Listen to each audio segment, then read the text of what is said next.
Hello, this is Mercy and welcome to Life by Mercy podcast episode 4. All right, let's be real. Some people hear the phrase choosing yourself and immediately clutch their pearls like you just said you eat kittens for breakfast. The guilt, the shame, the imaginary courtroom we're on trial for daring to prioritize our own well-being is a lot. But here's the thing, choosing yourself isn't selfish, it's survival. And yet here we are programmed to believe that putting ourselves first is basically the gateway to villainy. And let's talk about it. So today we're going to unpack why prioritizing yourself is not only okay but necessary, and how doing it doesn't make you the bad guy in someone else's story. Well, unless they're counting on you to be their emotional doormat. In that case, sorry, but not really. Here's the selfish myth. Let's talk about the word selfish because it gets thrown around way too loosely. There's a big difference between being selfish and being self-respected. Choosing yourself doesn't mean stepping on other people to get what you want. It means recognizing what you need. Your peace and your happiness are just as important as everyone else's. And yet, society, family, and even our own guilt has us out here overextending ourselves, saying yes when we want to say no, and burning out while everyone else thrives. Have you ever noticed that people who call us selfish are usually the ones benefiting from the lack of boundaries? Just an observation. Saying no without guilt. One of the hardest but most freeing things in life is learning how to say no without a 5-paragraph explanation. Because let's be honest, some of you all are out here giving Oscar-worthy monologues just to decline a dinner invite. Like, I would, but see, my great aunt's dog is under the weather and I promised to light a candle in his honor, so I just can't. Girl,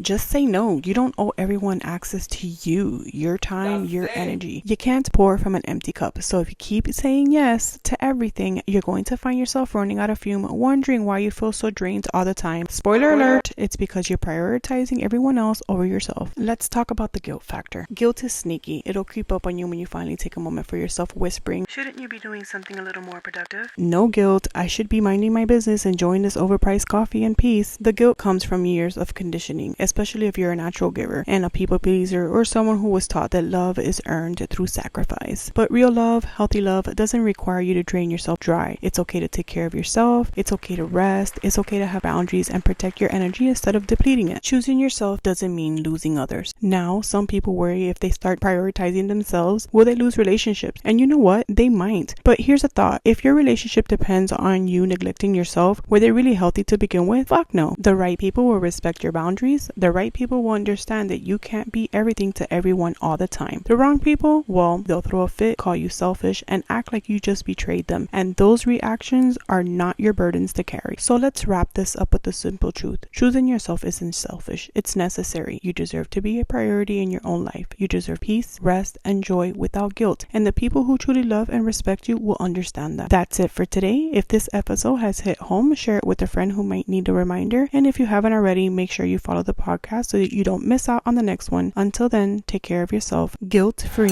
Bye!